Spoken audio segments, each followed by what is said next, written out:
It is our pleasure to present you our colleague Kay O'Halloran. Kay O'Halloran is Chair Professor and Head of the Department of Communication and Media, University of Liverpool, United Kingdom. She is also a visiting Distinguished Professor at Shanghai Jiao Tong University, China.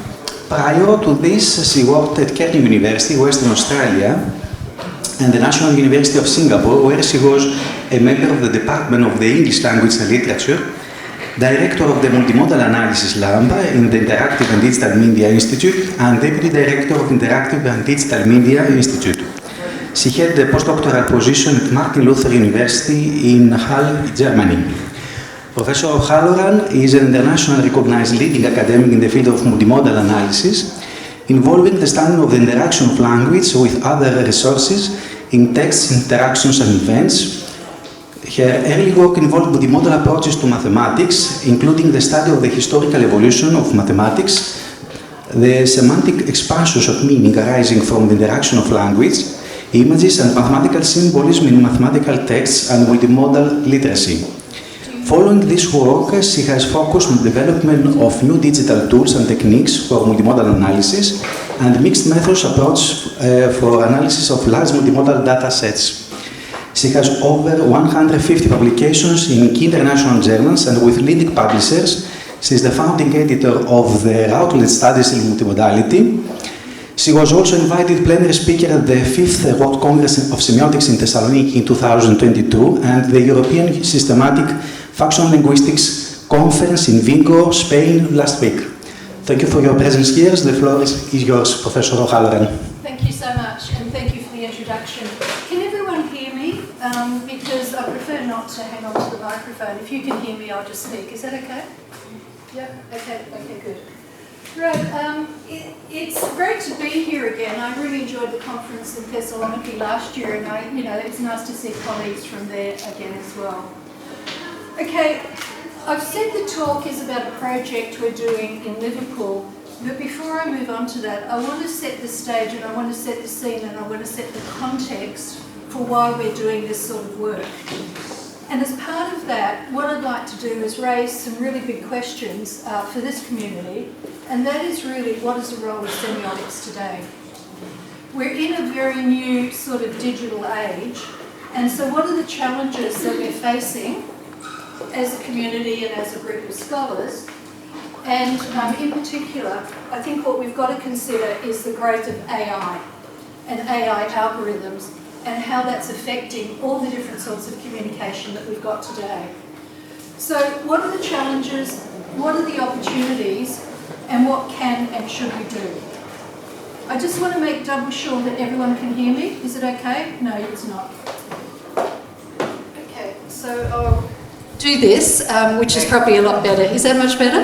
Yeah. Okay, it's kind of funny because I've got a clicker and I've got this and I'm trying to multimodal handle two things with gesture and so forth. So really what I was saying before is I want to set the scene of the project that I'm going to be talking about. In order to do that, I think as a community we need to take stock of where we are at the moment. We're in a new age, the digital age. We're facing a whole range of new challenges, so what are they and what are the opportunities and what can and should we do? Okay, so it is a semiotic age. It's kind of really interesting. It's often called the digital age, the information age, the computer age. It's never really called a semiotic age, and I think that shows the relative status of semiotics today in the general community and within academia, that no one refers to it as a semiotic age, even though it is. And it's a semiotic age because we're in the age of transforming information. And I've talked about this before. Earlier technological ages were about changing the material environment, changing materials, changing energy, and now we're in a semiotic age where it's all about information. Okay, so it's different. It's a different age, it's a semiotic age, and the reason it's different is because of how computers work. They're input, processing, and output machines with capabilities that we've never seen before. And so what I want to do in the first part of the talk is talk about the implications of digital media technology and AI for where we're headed. in terms of semiotics research, and I'll use our example in Liverpool, to demonstrate how we're using AI and so forth. The project is just underway. I don't have any firm results. It's just an example of what I'd like to talk about. It's this captures it a bit. I saw this image and I thought, okay, this is sort of capturing a little bit of what I'm thinking about. What we've got is a cartoon, and of course what we've got is facial recognition across the face of the comic book character. Everywhere I go, they know it's me. And what you've got in the background is people. And so normally, if you've got a cartoon character, you would want that person to be known everywhere. I mean, the more that these images are out in general society, the more comic books that sell, the more posters that sell, the more t-shirts that sell and so forth. And so why this change now to everywhere I go they know it's me? And the reason for that is it applies to every single one of us. Every single person on the street, every single time you get on digitally online, and that doesn't have to be facial recognition. Of course, every tap on your computer, everything you search for through Google, every location you're at, every Fitbit that you wear and it sends off your heartbeat, every ring bell on your doorbell, every smart messaging machine that you've got, of course, all that data individually is stored and used and analysed, and then used to predict and modify behaviour. So in other words, my point at the moment today is that the current wave of AI developments are focused on massive data harvesting, automation and surveillance for profit-making purposes. And Ace Moglu and Johnson's book has just come out. It's called Power and Progress. And what they mount is a really nice argument how any sort of technological development always profits a very few amount of people to the exclusion of the last majority.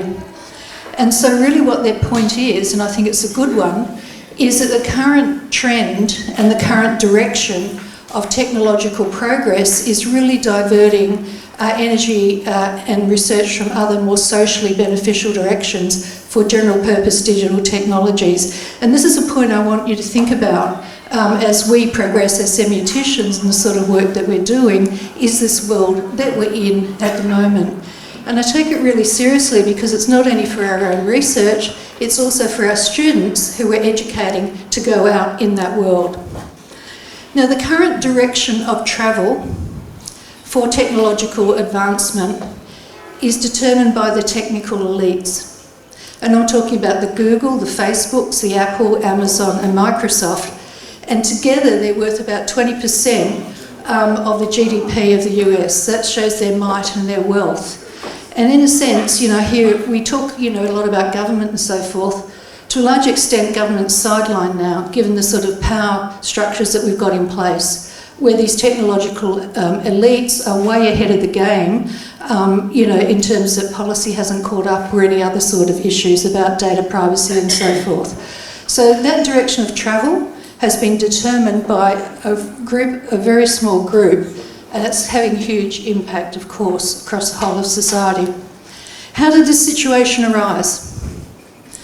If you go to OpenAI, they just talk about it as being a simple matter of technological progress, of technological development.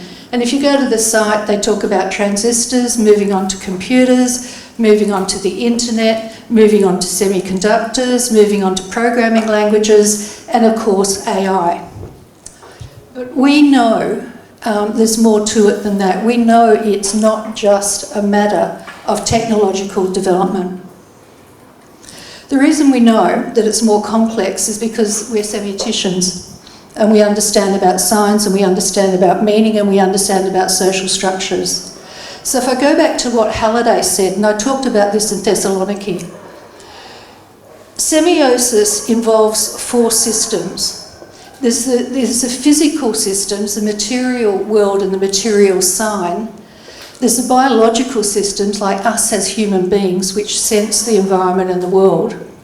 There's social systems within which we interact with, and then the semiotic systems, which are the meanings, made through language, images, and so forth. Now, as Halliday said, semiotic systems are the most complex. In other words, we're dealing with the most complex sort of system there is, in the world. Because semiotic systems depend on social systems, depend on biological systems, depend on physical systems. So all the technological process up to this date has been concerned with control over the material environment, over physical systems, the simplest systems. And our semiotic resources that have been developed in terms of maths and science are to model that. Now, when you move into semiotic systems themselves, when we talk about now the computer as a semiotic machine, it's not just a physical system, it's not just a piece of technology, it's not a piece of hardware. It actually is embedded, and this is AI as well, AI algorithms and computers and everything we're doing with the internet and so forth, they're embedded in social systems because they're semiotic systems, and they're embedded with groups of human beings, and that's, then has a physical realisation. So the advance of technology and AI doesn't just happen because of the machines, it's got a whole ecosystem behind it, and someone else mentioned the importance of the digital ecosystem. It was the Dean this morning. So, technological process is determined by us, by societies, by governments, by regulation. But unfortunately the situation we've got at the moment is it's actually being determined by, as I said, the technological elites. Okay, always technology before has been developed to control the material world. Maths and science was developed for that, and we think about all the sorts of machines that we've had.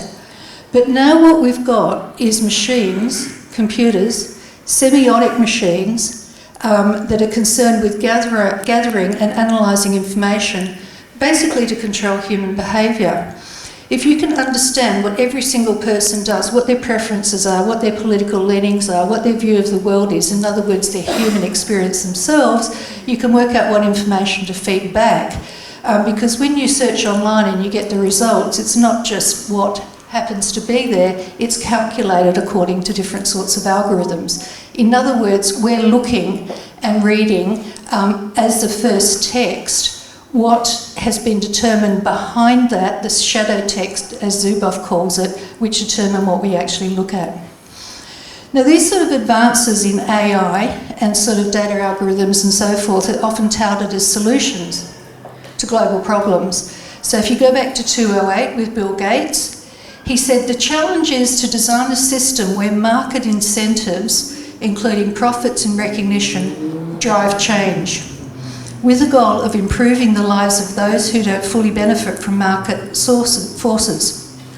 He dubbed this creative capitalism, and he encouraged everyone to take on a project as a way of alleviating the world's problems. And Acemoglu and Johnson refer to this as the AI illusion. In other words, all of this is being developed for the betterment of society and individuals. Okay, so let's have a look at computer algorithms. They use scientific forms of representation, basically because they're modelled on maths and science. And those sort of semiotic systems, mathematical symbolism and mathematical diagrams and so forth, statistical techniques, they were never designed to map human experience. They were designed to map the physical world. But nonetheless, they've been hugely, massively successful, given how society works at the moment. And we know it's not just about buying things. We know now that these sort of algorithms go to the heart of democratic processes. We've seen that by the election of Trump in the US, and we certainly saw it by Brexit in the UK. And of course the rise of different political groups that have been marginalised for a long time. And it wasn't any accident that Twitter was purchased with the aim of by Elon Musk, because he realised the power of these sort of platforms. Let's have a very quick look at GPT-4 technology, and this will sort of illustrate the sort of things that I'm talking about. Okay, it's a large multimodal model and it's capable of processing image and text outputs, and the whole idea is you produce text outputs. And this is what OpenAI say. They're really important because they're used as dialogue systems, ChatGPT-4, text summarisation and machine translation. And they have been the subject of substantial interest over many years, and they've just been released publicly, and I think it's taken everyone by surprise, the power of being able to put in some question and getting something out, which doesn't always make sense, but largely does.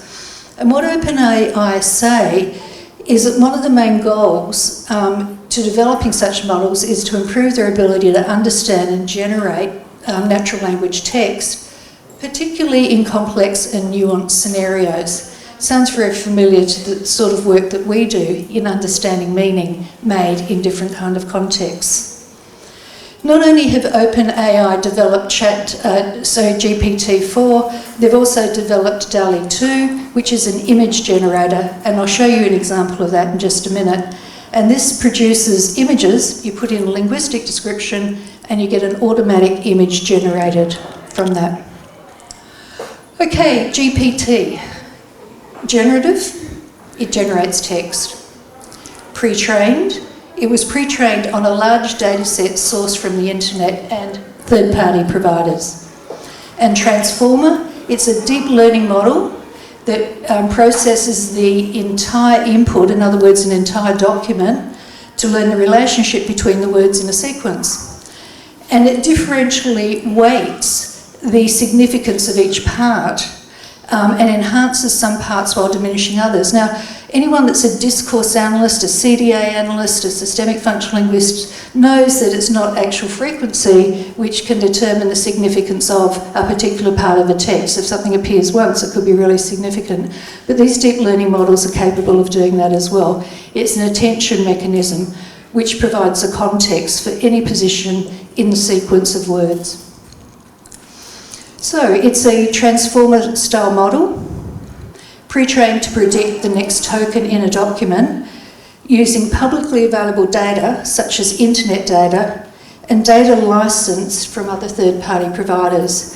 And what's interesting is it was then fine-tuned using RLHF, which is reinforcement learning from human feedback. In other words, what happened is people were paid a pittance to look at really toxic content, pornography and so forth, in order to label it as being, in order to refine the model. So when people put it into ChatGPT-4, they didn't get some sort of toxic text out. And this is an image generated by DALL-E 2, and the text that was fed in was a seemingly endless view of African workers at desks in front of computer screens in a printmaking style. So you put that linguistic descriptor in, and that's the image that DALL-E 2 generated. This is from an article in Time magazine. That's how far and how sophisticated these models have become. Okay, so training data. They used Common Crawl, which crawls the internet, to get the training data for GPT-4, which was actually GPT 3.5. Everything and anything. Some of your papers have used, and some of your images may be used to train ChatGPT-4. No permission was asked, it was used. There's been articles where people's own private medical records have somehow been accessed and used to train the model. So that the internet, just crawl everything and anything, bring it in. In other words, we could describe that as a semiosphere. In other words, every cultural product that's out there on the internet. They also created a private AI dataset by crawling links from Reddit that had 3 upvotes, meaning if they had 3 upvotes, it was considered to be reliable. Books 1 and 2, which are 2 internet-based corpora, and they use Wikipedia. And Wikipedia is interesting. I've been looking at Wikipedia for quite a long time. Whole communities right across the world contribute to Wikipedia for free. All the information on it is fine-tuned by people that are in the area and checked for free.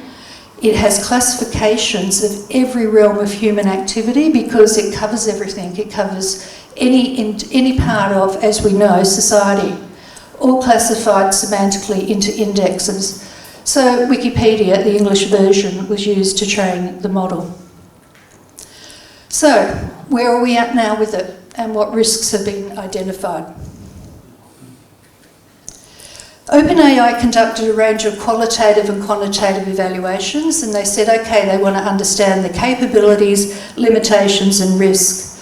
Of course, ChatGPT has been released publicly because they're collecting all the data of how people use it. They're collecting all the input that people put in, and I haven't signed up for it, but when you do, you give various data about yourself, so they get all the metadata about who you are. And then also they collect all the questions and the sort of answers that have been generated. So in other words, this is another part of the training mechanism, is to open it to the public for public use. They want to prioritise mitigation efforts if it goes wrong, what went wrong, and iteratively test and build safer versions of the model. Okay, these are the risks that OpenAI identified. Hallucinations, it's a euphemism for getting information wrong. In other words, it comes up with nonsense text. Harmful content, harms of representation, allocation, quality of service, disinformation and influence operations, proliferation of conventional and unconventional weapons, and of course you've got the whole invasion of privacy, you've got the issue of cybersecurity, potential for risky behaviours, interactions with other systems as they're used to interact with something that could be built elsewhere. Of course, there's an economic impact, acceleration and an over-reliance on these sort of models. I'm not saying they're all bad. I think there's uses for them, but I think the issue is that we do not understand what those uses are and how it can be regulated so they can be used for productive sort of purposes. There's been other sorts of people look at, these are computer scientists, you can tell by how they titled this article, Speculative Hazards and Failure Modes. But basically, it can be used for weaponisation, enfeeblement, meaning people don't think anymore, eroded epistemics, in other words, the sort of knowledge that circulates, and gaming where you go somewhere where you shouldn't go, locking in value for certain areas and not others, emergent goals, deception and power-seeking behaviour. Of course, some of these are happening already, especially the power-seeking behaviour, as we know. Okay, so this is where we're sort of at, but what OpenAI will say, and I think we all appreciate that, it's got similar, GPT-4 has got similar limitations to earlier models. It's not fully reliable. It doesn't always get it right. And that's because it's been trained on data up to September 2021. Massive amount of data, that's how come it's so good, but that training stopped in September 2021. I'd say they're in the midst right now of training on the latest data and training on, the ChatGPT data that they get. It has a limited context window. It doesn't learn from experience, and of course, as we know, you need to take care when using the outputs. And so they say it's, significant novel safety challenges, and we need to understand those, and it's an important area of research given the potential social impact. My point would be we need to think about regulation and policy about how, we're going to maintain this sort of new way of generating and circulating and information. We know about the dangers or the challenges or the concern about it all. This was who was head of AI at Google, Geoffrey Hinton, who quit, so he can speak publicly about about the dangers of misinformation. And some people in the room, no doubt, do research on misinformation. And this is Sam Altman, head of OpenAI. What should be the limits? We need to think about it. Will it save humanity or destroy it? And they're talking about possible bans of AI, but of course that would never happen. There's too much money involved in this whole area. This is Ace Moglu saying that they don't think that AI is likely to reach the levels of human intelligence at this stage at least, because as we know, humans operate from a lot of knowledge. They operate about different contexts, social awareness, and the complex causal relations between action and effects. I mean, we process information on the go, just like we're all doing now, you know, and adjust according to that particular circumstance. But this is interesting for us, the other point that they make, and that's why it's highlighted in purple. And it's extremely significant for our community of semioticians, is the shortcomings of the current approach to AI. The reason they're not as good as they could be is it can be traced back to the lack of a theory of the phenomena being modelled. And that's really what we do. I mean, as semioticians, we have models, we have frameworks, we have approaches, you know, about how meaning is made, how signs are made, how semiotic systems work. And they don't have that, but we do. It's very interesting to me. I mean, you know, in the arts and humanities and social sciences, we tend to think of ourselves as second-rate citizens. And I would say that that is actually not the case. I've never thought it was the case, but it's particularly not the case now, as they bring in linguists, semioticians into these big AI companies, of course, to help train and understand how language, images and other systems sort of work. Okay, so what are the implications? And this is where I'll move on to the project in Liverpool. I'm not saying this is the answer, we're just experimenting because we need to deal with these sorts of issues. Where do we stand in all this? We can't just rely on sort of, you know, work that was done 50 years ago or 40 years ago, whatever. I mean, we're in a new age and we need to think about those challenges, you know, to society today. And as I said earlier on, and in particular to prepare the students for it. So, if you look at the funding that gets, you know, to set up research institutes, a lot of it is directed to AI, data science and AI. But primarily a lot of them are hubs for collaboration with industry and universities. And a lot of it is about fulfilling market incentives, not necessarily AI for social good, useful AI or useful algorithms, you know, that would benefit people on the street, everyday sort of, you know, society good. And so I think we've got to think very carefully too when we get research projects, or if we go into this, who we work with and what the objectives are. Okay, so now I'll talk about the project. I'm only going to talk about it briefly. It's not the answer. Basically, we're experimenting with AI, we're experimenting with ChatGPT, we're experimenting with data scientists and geographic data scientists and virtual reality people in order to see how we can fit in and how we can progress this. So we're working, it was from the Pandemic Institute, the money was funded, and what we're looking at is historical data around COVID. Because COVID had such a huge impact and it differentially affected different communities. So we're trying to see across Merseyside how different communities and what their concerns were throughout COVID.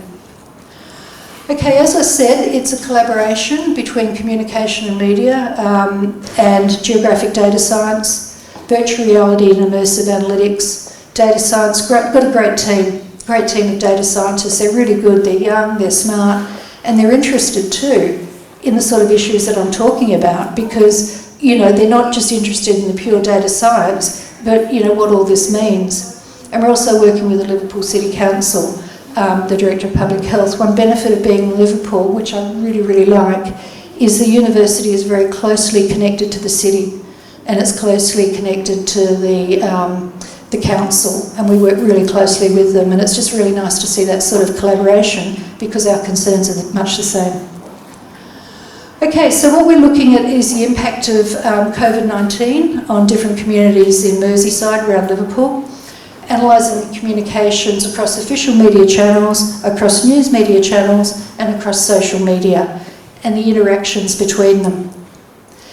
The UK government was putting out certain sorts of information during that time by the Tory party, which is Narendra Demise, I believe. Anyway, we'll see.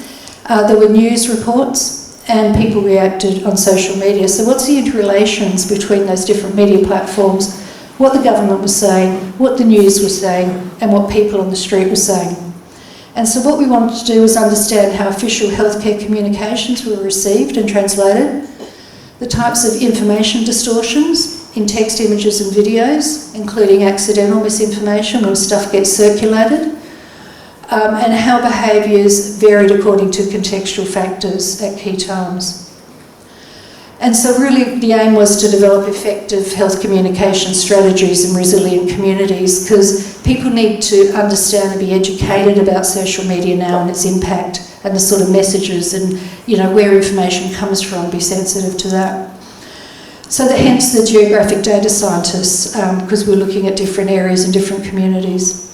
And so what was also interesting is throughout COVID, how many people from health and life sciences contacted the department because they were worried and concerned about how to get effective messaging out. And so really our role has been recognised, the significance of our role has been recognised across computer science, data science, and across health and life sciences, in other words, across the sciences, because they understand now the position you know, where technology is so integrated in every single aspect of our lives, and they know they don't understand it, which we do. So really what we're talking about is that we're going to superimpose all the messages, social messages, they're geotagged. There's only a small data set, but they're geotagged, so we're going to locate the different social media messages on a virtual map of Liverpool. In other words, to understand where people were when they were making these communications, you know, whether they came from certain sorts of communities and so forth, to try and understand patterns across different demographic groups. We're also going to be using this for Eurovision. That was in Liverpool, which was really exciting to see how people responded to Eurovision, because it was Eurovision this year was not just about singing and performances, it was deeply political. We were hosting it on behalf of Ukraine. And of course, you know, the war with the Russian war came into play, and so we're going to be looking very carefully at how different people responded, you know, to the various issues that were raised. And so the approach that we're using, hopefully, is extendable. It's called context-based multimodal information fusion. Sounds fantastic. All it means is, as we know, we have to take context into account. As we know, all information is multimodal. How do we fuse it all? And when we fuse it, we're not talking about just we're talking about fusing it temporally over time, because whenever we look at any piece of communication, it never appears in isolation. You all know this. You don't just get one text. That text generally has been recontextualised from earlier, you know, interactions and instances, and this is how meanings evolve. So it's about space and time. And mapping that as best we can. Hence the multimodal context-based multimodal information fusion. Okay, and this is just, I'll go through this, I'm just watching the time. I want to leave time for questions. We started at 1:45, so we've still got a fair bit of time, yeah. Information fusion, this is coming from the computer scientists. It's an automated process. You combine data and information from different sources. You know, human reports, in other words, different types of text, databases and sensors, as well as a broad range of contextual data. Context-based information fusion takes the context into account. And this is what these AI companies are doing. I listened to a talk in Thessaloniki, and I thought, yeah, and it was on Spotify. I'm not sure if anyone in the audience was on, and I can't remember who gave the talk. But what the talk was, and I was really impressed with what was being discussed. And when the recommender systems for Spotify, they take into account all these different sort of metadata. And it's the sort of stuff we would do, you know, the sort of genre, you know, even the album covers, translate the sort of lyrics and do analysis on them, translate the music genre. In other words, like these AI algorithms really are context-based. And that's why they gather so much information about different people. You can get a profile of people and then predict what they're going to do. So really they're using, I think, context-based multimodal information fusion already to get the sort of results they get. Okay, if you're doing it computationally, you get context represented at different levels, the structural and physical constraints of the scene, a priori operational, you know, rules if you've got physical entities involved and human ones as well in the environment, and their dynamic relationships. Of course, the military would use something like this, and emergency services to predict, you know, what was going to happen if there was some incident downtown. You know, they want to know all the social media type sort of correspondence around it and gather data from all sorts of places and put it together to try and understand what's actually unfolding. Okay, within this sort of approach, physical and logical contexts are distinguished, and you can get all information from maps with bridges, GSI, graphical information systems, databases, online sources, dynamic data sources, weather, social media, you name it. So there's all the physical context where you can get information, and the logical contextual knowledge, which is derived from a whole range of different information sources. And so in this case, the context is represented multimodally, and hence the term. And it's semiotic in all regards. I mean, all of this is semiotic about different aspects of the actual environment and the social context. And what's interesting is, for so long, we've always talked about, oh, context, context, context. It's all about context. And of course, that information now you can actually get, and people are using it, you know, as I said, within computer science. Okay, I mean, the main goal, I won't read all through this, I mean, it's to provide estimates of a specific condition in the real world. And they bring in, the computer scientists bring in a whole range of things as signal processing, combinatorial optimization, mathematical and symbolic estimation techniques, human factors and human engineering, to name a few. They don't say semiotics. Because I don't think we've quite made inroads into that field yet, but needless, of course we can. And they're trying to model it all. And I don't think they're ever going to be totally successful, because I don't really think they understand what the actual phenomena itself, when you've got human beings involved and you've got human beings talking and gesturing and using social media. I mean, this is right at the heart of it. But anyway, this is what they're doing to make informed decisions to real life situations, and possibly take courses of action depending on the level of risk. Okay, look, I'm not going to go through all this now. This is the framework that we're using. I'm only putting it up to sort of illustrate what it means. I'm not sure if you can read it. If you can't, it doesn't matter. I'll just explain it really briefly. The data science team that I'm working with drew this up.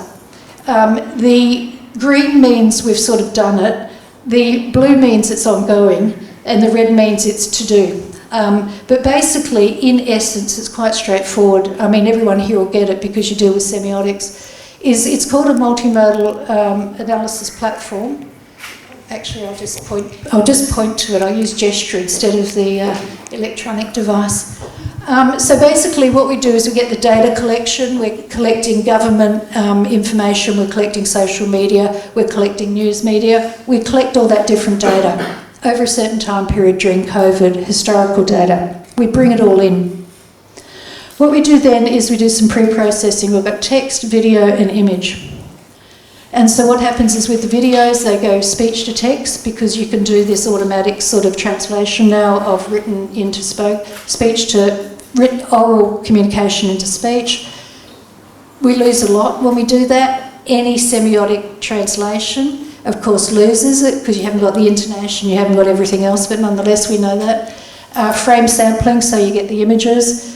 What happens then is we're doing different sorts of image analysis and semantic tagging, and so what we can do is split all the images and look at image caption generation, text identification.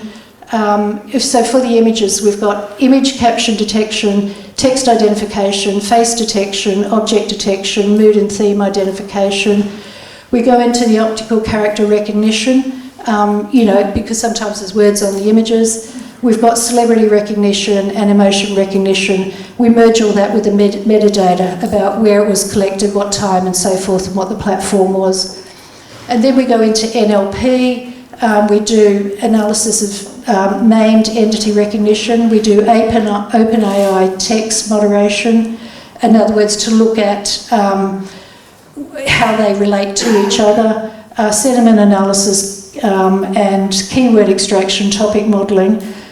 We embed the whole lot, the linguistic and the visual, and then we look at public perceptions of COVID-related sort of happenings and the public perception of COVID-related celebrities, public perceptions of COVID-related objects such as pets, and all the different sorts of ways that people were relating to different things, and we do topic analysis of the public reaction during COVID.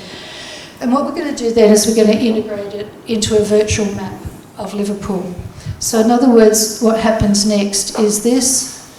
I'm not saying this is going to give us all the answers. What I'm interested in and what we're interested in is what do these models do? How do they do it? What are their limitations and what do they miss out? And I'll tell you straight away, well, the NLP, the natural language processing, is based on the word and the word group. It's not based on any sort of grammar. It's not based on any levels. You know, when we use semiotic models, we have all different levels of abstraction. We know this. We've got the lexicogram, the discourse, you know, the meaning, context and so forth, ideology. They're very simple, but nonetheless they're very effective, as we've seen from ChatGPT.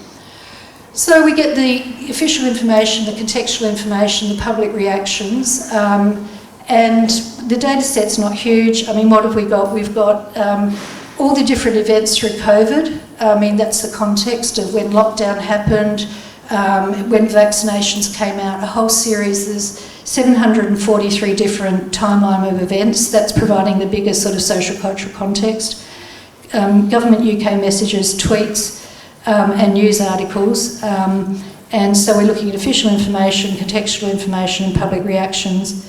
And this is sort of the timeline. You know, it doesn't matter the details. The important part is we've got a timeline of what happened during COVID, which we map the communications to because they're all time-stamped. So this is just some brief results. I mean, it's nothing significant at this stage. I mean, it's really, as I say, what I'm trying. The main point of this, because we haven't finished the project, we're really just entering into it, is just to sort of experiment and understand, you know, so we know what these models can do and how they do them. With the NLP, we're testing it out on just a very small window, that red window, 1st of September to the 1st of September 2020 to the 8th of December 2020, just to develop the framework.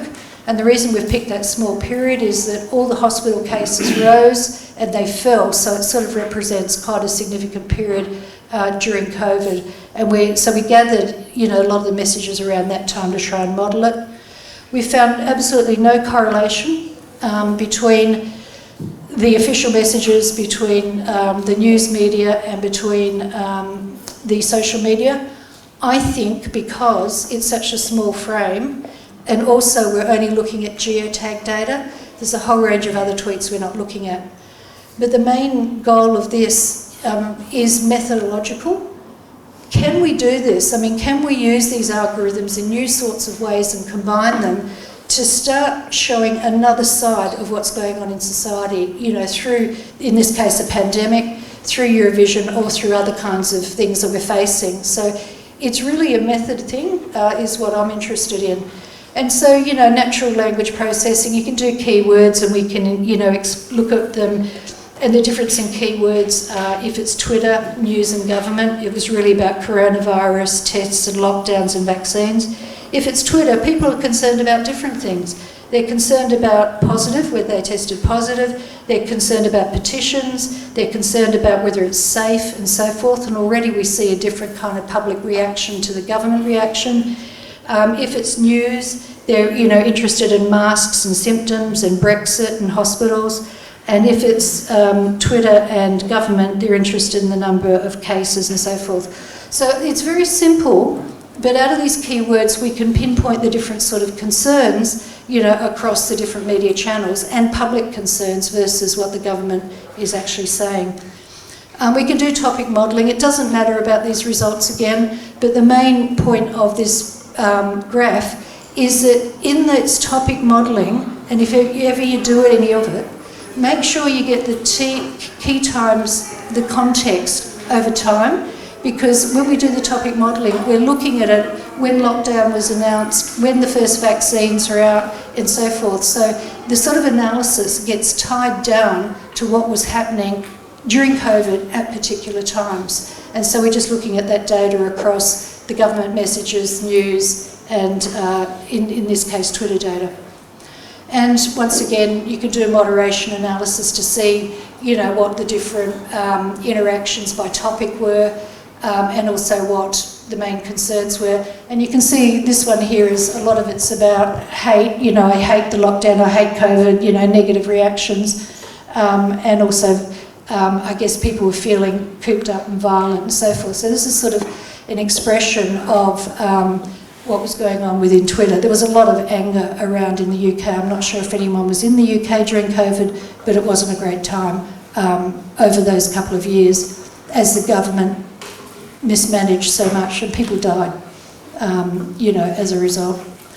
Okay, just nearly, you know, finishing up. I'm looking at the time and I want to leave time for questions. We do the sentiment analysis because it's geotagged. We can pinpoint what the sentiment is across different areas of Liverpool. That's a map of Merseyside. You've got Liverpool City and opposite is the Wirral. Most of the sentiment analysis, of course, was negative, the red, and some was neutral, and there was very little that was positive. Okay, so with the facial recognition, we can pick out different people, you know, and identify different celebrities, count the number of faces, try and analyse what the images were about and what the linguistic text that was associated with them was, because we run OCR and look at also what the text is with the accompanying images. And there's difficulties. You can't always pick up the text that goes with it. What you can do is invert the image. See the image on the right side here. We've done different image processing, so you get that wiped out, that background image, and that's how you can pick up the actual text that's on there through OCR. Okay, what we will do is integrate it with a virtual map of Liverpool. So this is what the virtual map looks like, and this is extraordinary. It was taken, good, the sound's not playing. What it was a drone flew over Liverpool, taking millions and millions and millions of photographs, which all gets stitched together, so you get a very detailed virtual map where you can go right down to the ground, like into the street, and see buildings and everything really clearly. This is sort of the virtual map. This is just what it's looking like. This was from the Virtual Engineering Centre. So in other words, if you've got something that's happening somewhere, you can really get all the contextual information about the location in great detail. And what we've got, and we're just getting it installed at the moment, is we've started up the Digital Media and Society Institute, and what we've got is a huge video wall. It's massive, and it's exceptionally high quality. It'd be, I don't know, the size of this. And on that, you can display really high quality visual data. In other words, what we're starting to look at is immersive analytics and how, because I think semiotic analysis and semiotic data, I mean, we're talking about big data here and we're experimenting with AI algorithms and so forth to see what they do. But if you really want to capture and analyse semiosis and understand what's going on, it's so complex and there's so many different dimensions that I think the only way we can probably do it is through information visualisation, work out different ways of re-semiotise it, and so we can display the types of meanings that are made, you know, over time. It would have to probably be dynamic and over place. So this virtual wall that we've just got, this virtual video wall, digital wall, it's huge, it's very high quality, and it's VR enabled. And so we're going to work with the data scientists in the Virtual Engineering Centre to work out new ways of doing immersive analytics. For me, I mean, the interest is, of course, semiotic and how to analyse, which I'm trying to do for a long time. Now, this virtual map is interesting because you can have a data overlay. So in other words, it's not just a map. You can overlay it with all sorts of information and all sorts of visualisations. And you can have different areas and so forth, so we can look at how different communities are affected. Okay, so I'm nearly finished. I'm just looking at the time. I think we've still got 15 minutes left. We're still okay. I so hope I haven't moved too quickly through it all. But I'm returning now to where I sort of started. The shortcomings of the current AI approaches are linked to a lack of the theory of the phenomena being modelled. That's what we have. And that's what we know, and that's what we're trained in. We are semioticians. We have robust theories, and what we could use that to do is to develop explainable AI approaches where it's not hidden where it's not behind some sort of wall where we only get to see the surface text, and behind all that is all the AI algorithms which then determine what we actually see. But to develop explainable AI approaches where reasonings and findings are transparent and understandable, and where people know if their data is being used and how it's being used. At this stage, I mean, there's nothing wrong with using the internet to find a plane here or a train or to get some information about something. Use the internet every day. That's not the issue. It's really, really useful. The issue is that the algorithms are operating in the background and our data is being used without our permission in ways that we don't even understand. That is the issue, it's not the actual technology. And the other issue is who's controlling that. So perhaps we need to think about explainable AI approaches. And I mean, if we brought in our semiotic frameworks and we started thinking about semiosis in terms of physical systems, you know, biological systems, humans, social systems and semiotic systems, we could probably come up with quite sophisticated models for understanding semiosis and its impact, including misinformation. So that's what I'm thinking ahead as something that we could do and participate in as a community and, you know, change the direction of travel. So, explainable AI can be used to understand and challenge the results of current methods, which basically function to reinforce the status quo, because they're built on the status quo, because they're built on the data that's out there, and they reinforce existing biases and inequalities. And if we did explainable AI, it would be a step change in research methodologies and tools for understanding the social and cultural and political and economic impact of digital media and AI. And it would replace the current emphasis on data collection and surveillance with profit-making sort of, you know, what's behind all that is profit-making. And a move towards the development of useful digital tools and increased digital data literacies. So how do we redirect technology? There's different sorts of ways. We as a group can be influential. We're academics, we do have a standing, we educate young people. But there's also counterpowers through organisation, unions, opposition groups. We need new sorts of policies which change market incentives and encourage socially beneficial innovations. The big tech has to be broken up with their domination. Google on search, Facebook on social networking, Amazon on lock on e-commerce. And it is, of course, no accident they bought out every single competitor they could. There's no accident, because then they monopolise it and they set the rules and they collect the data. Tax reform, at the moment, Labor is taxed really high where compared to like automation and software. Invest in skills training, invest in workers, invest in students. And also government leadership, please. Where's the governments these days? Of course, the world's run by the big corporations, not by government. I'm not talking about Romania, I'm talking about the areas that I'm familiar with, certainly in the UK, Australia, and the US. What about some data protection and data ownership? There's a Communications Decency Act where these big companies can get away with putting anything on their websites because they're not counted as publishers. And look at what we go through when we want to publish an article or we want to do a research project, all the ethics and everything we go through, which these companies just bypass.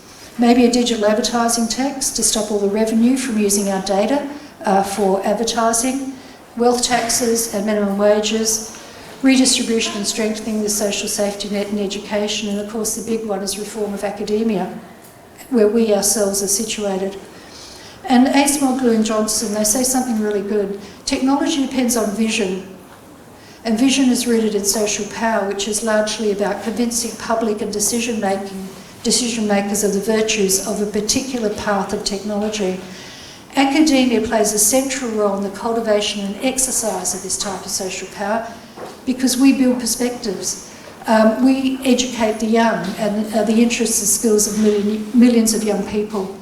In addition, top academics, people that are well known, have a profile and can speak out. And therefore, what they claim, and I agree, is that society could benefit from a more independent academia where we're not working with industry partners to further industry goals, but rather working for social good, where funding is not dependent on corporate money for corporate purposes. Okay, so I'm just looking at the time. I still have. Yeah, I think I'll finish just about now. So in other words, we need to do, inform design, policy making and activism about future technologies built for social good. Surveillance capitalism, this is the last slide, depends on the social. This is what Zuboff says in her excellent book, Surveillance Capitalism. And it's only through collective social action that a larger promise of modernity can be fulfilled for the young people as well and for ourselves. From this perspective, it's foreseeable, I think, that semiotics will have a major role for the foreseeable future. And I'll finish with the future path of technology remains to be written. Thank you so much.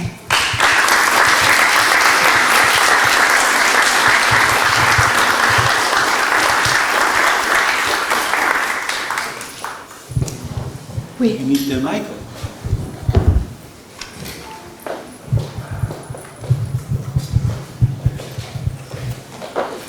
Thank you very much. Those goals are all admirable.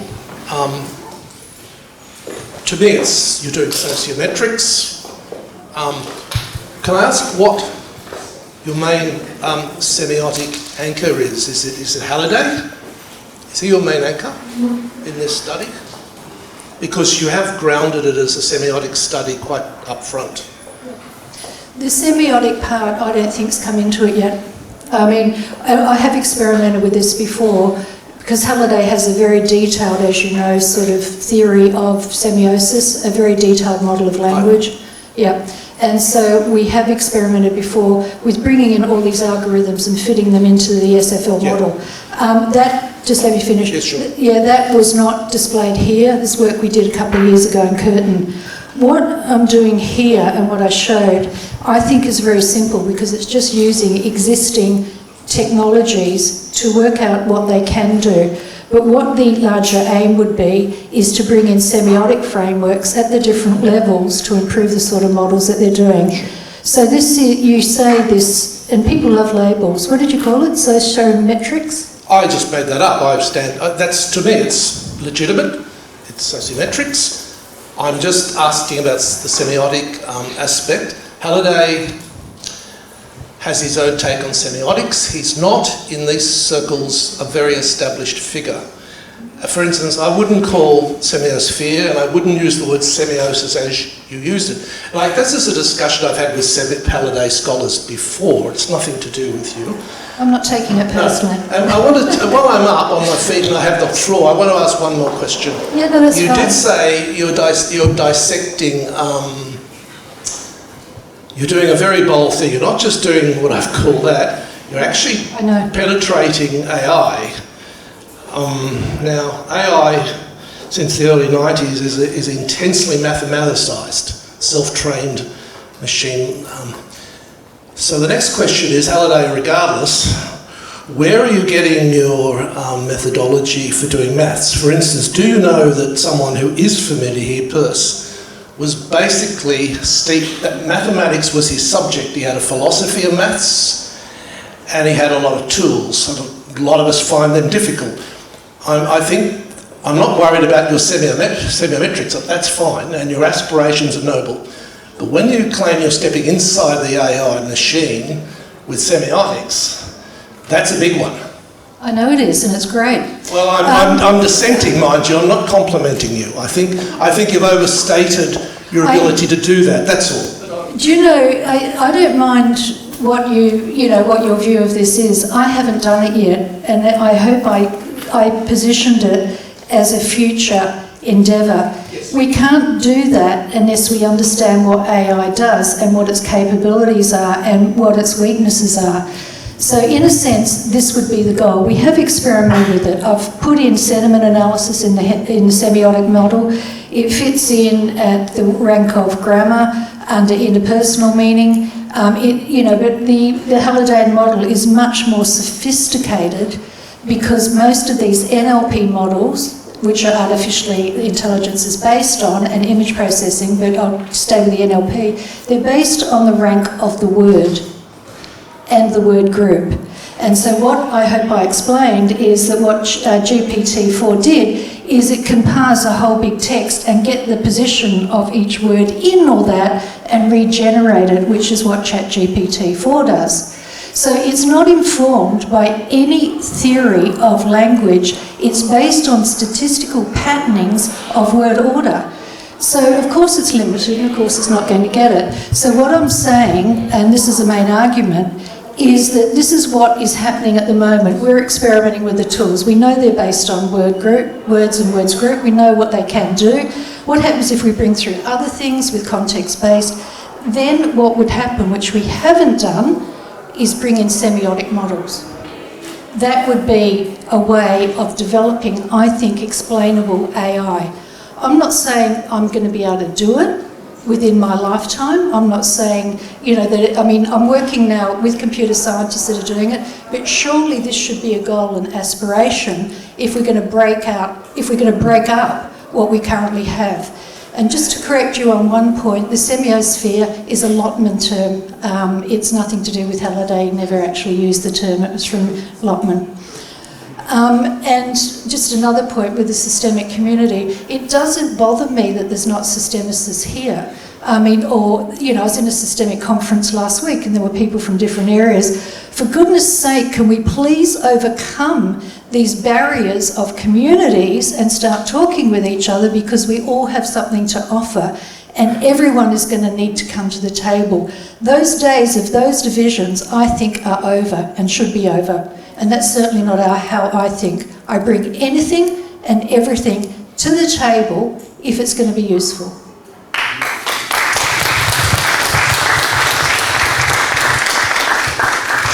I compliment you on your presentation.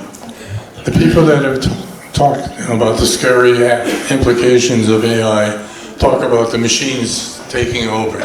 That's nonsense. Even Hinton thinks this. But the question I have is as follows. History has shown that when new technologies come, there are players that take advantage of it to help to subjugate other people. That's right. So the solution is, how can we get the politicians to understand what the problem is and control these capitalists. I'm not a socialist myself, by the way. I'm all for capitalism, but we can't allow them to dominate. And those people like the founder of Microsoft, Gates, talks about how wonderful he is now, but in the early days of his ascent to power, he was ruthless in the way he took other small companies and exploited them. So I'd like you to comment on what is your plan to attack the politicians. I think we need, politicians I think are so far out of the picture because everything's been run by these big companies, these big corporations. They're the ones making the call, right? I mean, I just agree with everything you just said, and we need governments that govern. The governments have the interest of the people at heart instead of being, under the hands of these huge corporations. They've got so much power and wealth, it's unprecedented. And what's also disturbing is when we educate a lot of people, they'll go into AI and then they'll go and work in one of these companies, the best, because of the conditions and so forth and the opportunities, whereas academia is getting stripped back. I think we've somehow got to bring it into consciousness, into the public arena. I mean, already I think, just the latest meeting, we've had people who are more like, well, but what about ChatGPT-4? The threat of ChatGPT-4 is not that the machines are going to take over the world, because machines, and that's the point I was trying to make, don't exist in isolation. They're part of an ecosphere, social political power. So I don't know, but this is what we've got to be thinking about. And I was thinking, imagine if you had explainable AI and you could show this, this and this, and you took that out to the public. In other words, somehow have some sort of activism as part of what we do, that we take that out and show, and I think that's the only way forward. But I mean, I've got my fingers crossed. The future of technology is not written. More and more people are becoming aware of it. The people that I cited, Zuboff and Acemoglu and Johnson, they're sociologists. They're looking at the broader picture, but we certainly come into the picture as well. And this is why we need this interdisciplinary collaboration. Yeah, so thank you for your comments. I I wish you completely agree. good luck. Semiotics is an important tool, but you should also ally with political scientists Absolutely. I mean, completely. and my field, media ecology. I'll be with you. We'll join our forces. I completely agree. This is an interdisciplinary effort. All that history of the different disciplines, and I do this, and I do this, and I do this. Like, we need to come together. And I think academics need to understand that they do have some power within it all, because we've been marginalised so much. I'm going to join your team if you'll have me. I will have you. And anyone else can as well. That's great. I think are we out of time? Yeah. Any other question, please? Yes?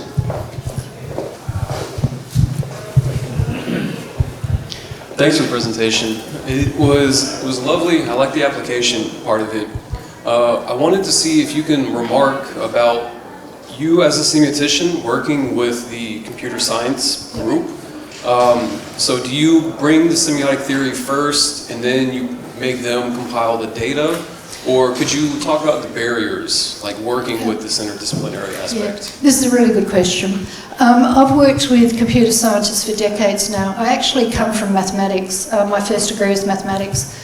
And in my PhD, I developed software for linguistic analysis that went into software for image analysis, then software for multimodal analysis, and then we got into big data, and now into this AI. So I'm very, very used to working with computer scientists. What I've done at this stage of this project is I've stepped back and I've explained what the problem is, and I've let them come up with stuff. In other words, I mean, because I want to see how they think about it. I've explained all the issues, I've explained that we have better models, but I don't go in there saying this is how we're going to do it, because I don't want to lose them, and they're very capable young people. So I'm letting them, and they put that framework together in discussions with me. I meet with them every single week, we talk about progress. Once we get it all in place, they with themselves will understand the limitations and how we can perhaps improve it. But when you're working with people from other fields, other disciplines, computer scientists, mathematicians, engineers, political scientists, I don't care, there's always got to be mutual respect on both sides. And you've got to be prepared to listen. And you've got to be prepared to go away and work on where they're coming from and what their perspective is, and take a long time in discussion and dialogue. Yep. So, I mean, sometimes it works, sometimes it doesn't. A lot of times it doesn't work because they don't have the same interests or the aspirations as what we would have, and then it won't work because they're thinking purely in terms of tech, and that won't do. Thank you so much for the question. Okay, good. Thank you very much for your inspiring lecture.